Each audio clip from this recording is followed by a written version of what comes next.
you might be wondering if you are really ready for a capital campaign. Let's find out.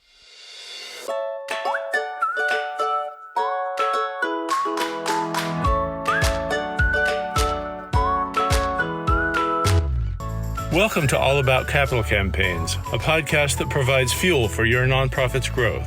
Each week, Amy Eisenstein and Andrea Kihlstedt, co-founders of Capital Campaign Pro, provide practical tips about raising more money for your nonprofit organization. Here are your hosts, Amy and Andrea.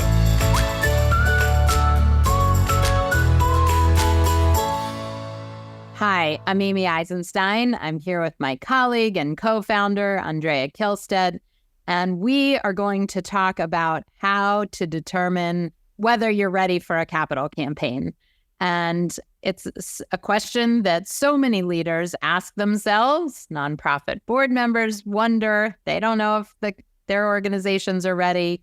Probably executive directors and development directors also are not overly confident when they're heading into a capital campaign. So today's question is, how the heck do you know if you're ready for a capital campaign? So Andrea, we're going to talk about a few different indicators. Let's get started. How do you want to start today? Sure. Well, let me start by talking about an indicator that does not tell you you're ready for a capital campaign. Let me start with the other side of that. You know, Amy and I talk to a lot of organizations every year, every month, every week. We talk to a ton of organizations, and some percentage of them come to us and say, with great excitement, our organization next year has its 25th anniversary coming up, and we want to do a capital campaign for $25 million. Yes. Oh, our hearts Let me tell you, having an anniversary, a big anniversary of any sort, does not mean that you are ready for a campaign. Or that you should have a campaign, or that even you if should you're have ready. a campaign. It certainly doesn't mean that you're ready for a campaign, right? So if that's what you're thinking of, if your board is saying, well, we're going to be 50 years old next year and 2 years, let's have a capital campaign, you need to head that off at the pass. It's not the right way to think about a capital campaign. And one of the things that you do need to have a successful campaign is a compelling reason to have a successful campaign. And an anniversary is not a compelling reason. Now, that doesn't mean you won't celebrate your anniversary. You will. But it doesn't mean you are going to have a campaign or pace the timing of your campaign if an anniversary falls in the middle of your campaign. It happened this morning that somebody says, well, our campaign's next spring, so we need to go public by next spring. No, you don't. You won't even be close to being ready to go public. Luckily they have a reasonably good reason for having a campaign, but you're not going to base the timing of your campaign certainly around an anniversary or a celebration. You will celebrate, but it has nothing or little to do with your campaign. So, right. Amy, let's talk for a minute about what do we mean when we say we want you have to have a good or compelling reason for a campaign. And Yes. We actually mean something quite specific. We mean that you need to have thought through carefully what it will take to move your organization to the next level of service. What would you have to invest, and how would you have to invest it if you're going to take your organization at the level it is, serving this many children or rescuing this many animals or feeding this many families, whatever it is your mission is? And how are you going to say, well, we want to do a campaign to do a lot more for the communities we serve? Right. Now, let's figure out what we would need to invest in order to move our organization up, in order to springboard our organization to the next level of service. That's what we mean by a compelling reason to do a campaign. Right. I love that word springboard. We often talk about campaigns as transformational for organizations, for communities. You really need to be able to answer the question, how will our organization, how will our community look different after we've done a campaign? If it's just incremental, if we're able to serve 5% more people, 10% more people, or even 15% more, do more of what we did, and it's the same old, that's not transformational. It's not springboard. So what really moves the needle of your organization, gets you closer in a significant way to your mission? That's what campaign fundraising is all about. Otherwise, it's just annual operating fundraising. Maybe you need to do a little more annual fundraising. That's fine, but that's not reason enough to have a campaign. So first, if you're going to be ready for a campaign, you need that big transformational idea. And often it starts with a strategic planning process. It doesn't usually happen overnight, although maybe your executive director had a dream and comes in all excited the next day. But it really needs to be thought through. It needs to be vetted with the board. So you need that big idea before you can even consider a campaign. What else should organizations be looking for or considering as they get ready for a campaign? Yeah, well, you touched on it just for a second, Amy, which is, okay, let's say you have a big idea about what you're going to raise money for to move your organization forward. If your board doesn't know what it is you're thinking, and if they're not fully behind this big idea to move your organization forward, then you are not ready, because you can't do a campaign without your board's support. So, and it takes time to make all of this happen. It takes time to flesh out the ideas that are going to be on which your campaign will be built.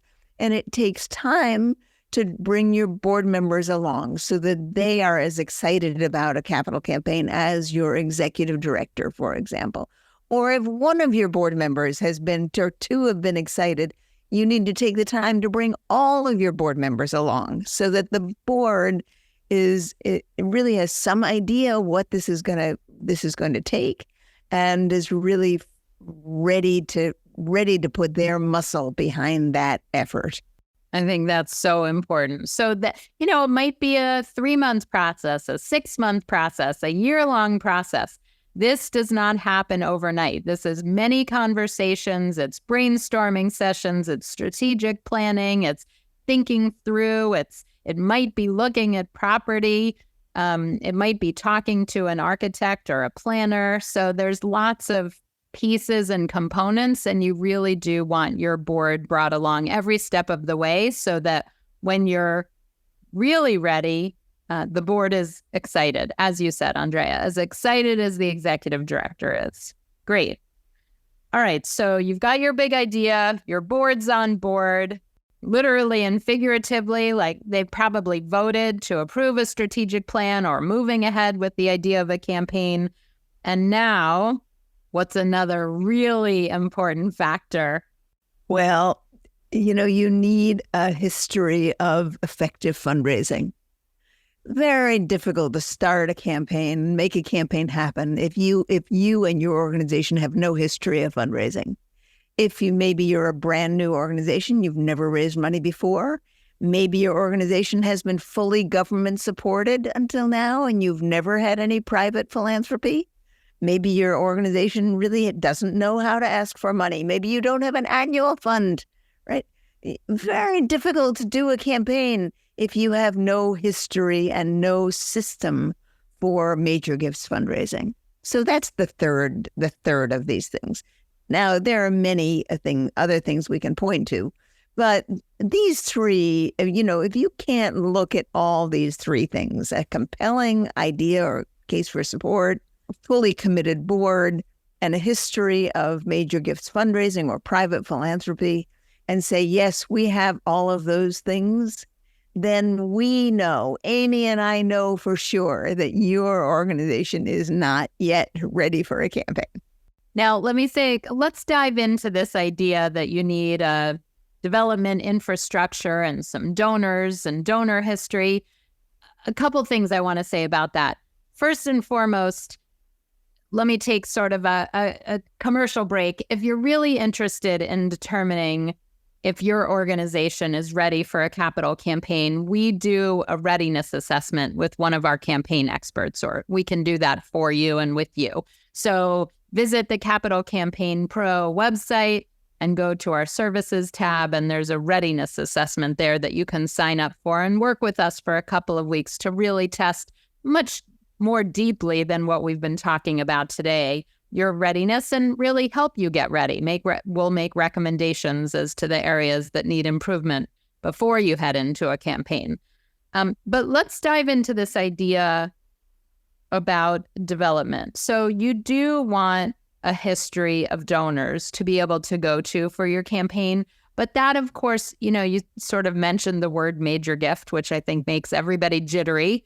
Many of the organizations that we work with, they have donors that give $10,000 or maybe even $25,000. But most organizations, small and mid-sized organizations that are heading into their first campaign, they don't have a history of asking for $1 million gifts. And that is okay. That's not a problem. A couple reasons for that. One, you may never have had $1 million idea before or a multi-million-dollar idea before. So you haven't had the motivation or the case to go out and ask for these $1 million gifts. And of course, why would anybody give them to you if you don't have that big idea? And of course, you've never asked for $1 million before or multi-million dollars. So don't let us talking about major gifts get in that kind of way. But you should have some donors that give regularly, annually, $5,000, $10,000. I mean, it would be great if you have $25,000 donors. Those are the people that you're going to be considering asking for $1 million or $100,000.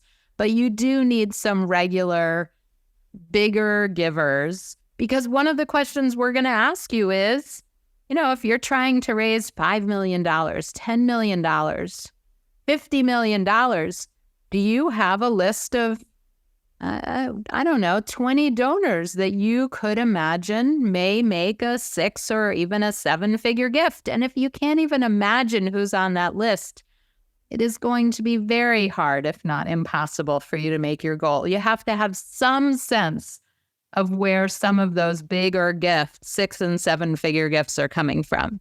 So, Amy, I've got a story sort of covering a number of these things that someone told me some time ago. I was always struck by it. There's a small town in a Midwestern community, and there's a nice sized private college in that town. And one of the largest donors in that community had been a steady donor to that college, and then developed a very strong and great relationship with the president of the college.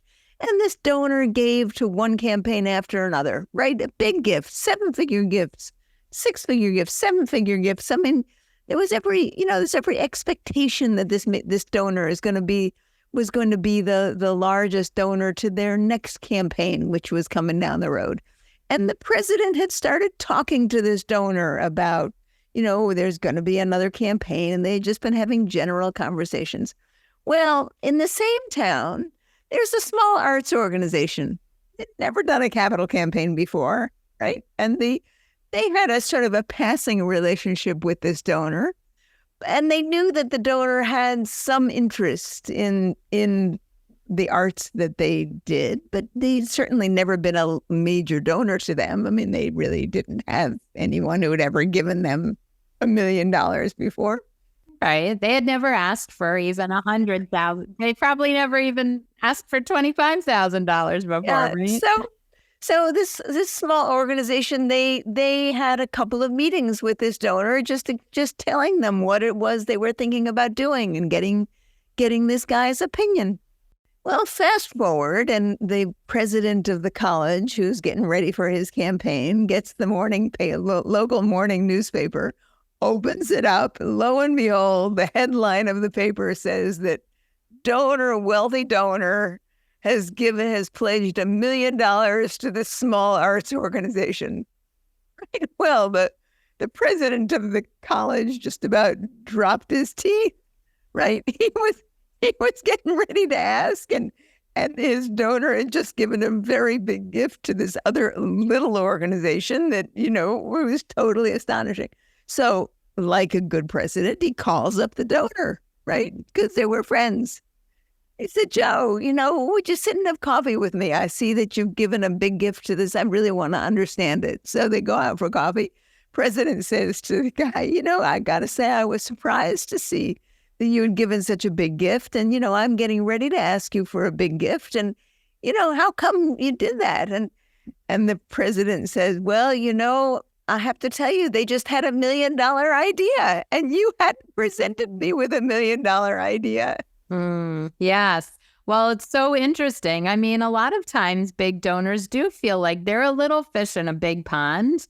Even though this guy maybe was one of the bigger fish in that college pond, the college had lots of donors. And the arts organization, he could really, really stand out, right? So that's super interesting. And we see that all the time. And I don't want the takeaway to be that just because someone gives to the arts organization doesn't also mean they won't give $1 million to the college. It's highly likely that they will continue to do that as well. It's not an either or most of the time. It may be delayed. The next gift to the college may wait a year or two, but it doesn't mean that next gift isn't coming to the college. So I'm not too worried about them. And I don't think that should be the takeaway. The takeaway is that the arts organization that had never raised anywhere close to that amount was able to secure that kind of gift. And we do see that every single day. Right. We really do. I mean, organization after organization are surprised by the amount of money they can raise in capital campaigns if they have a compelling idea, if they have some qualified prospective donors in their community, and if their board is fully engaged.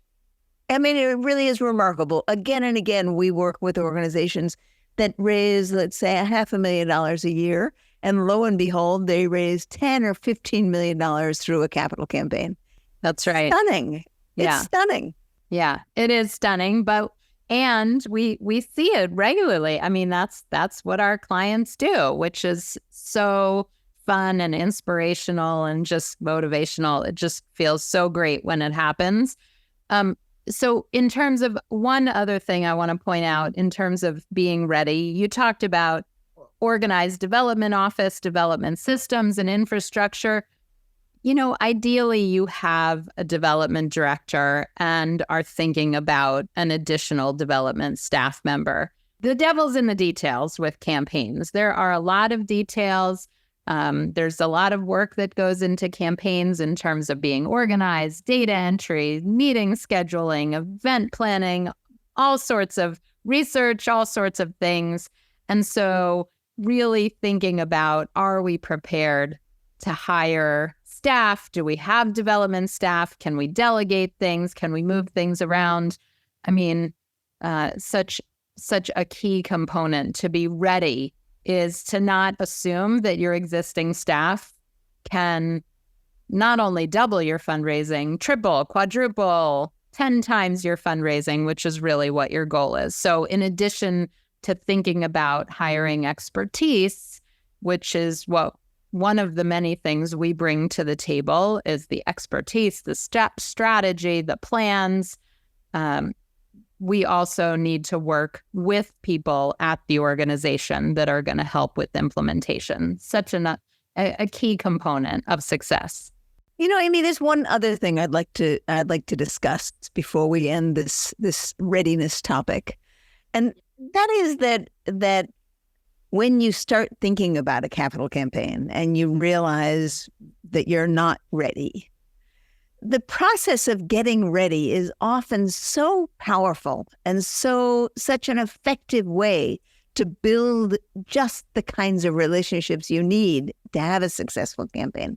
So in Capital Campaign Pro, we often refer to that phase as pre-campaign planning. We really see it as the first phase of your campaign, even though you're not yet asking for money.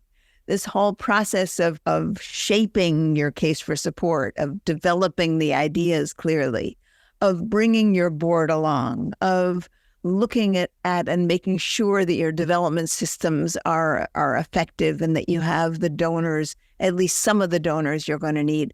Figuring all of that out is with a campaign in mind is really what you need to be doing in the early phase of your campaign planning.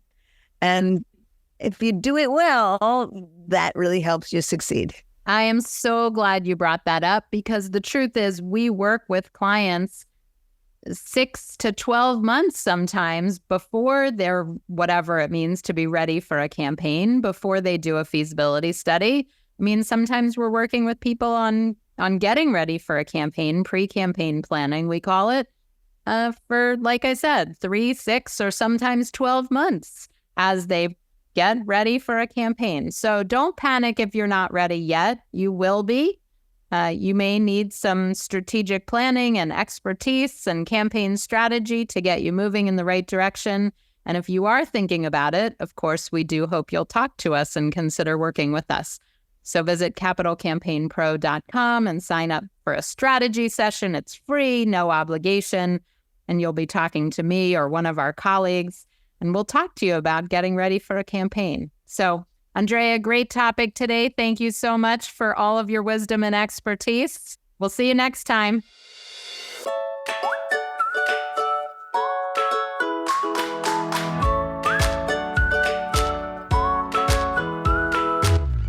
Thanks for joining Amy and Andrea for today's All About Capital Campaigns. To learn more about them and their work together, visit capitalcampaignpro.com, where you'll find all the help you'll need for your campaign. And please follow, rate, and review us on your favorite podcasting platform. Thank you.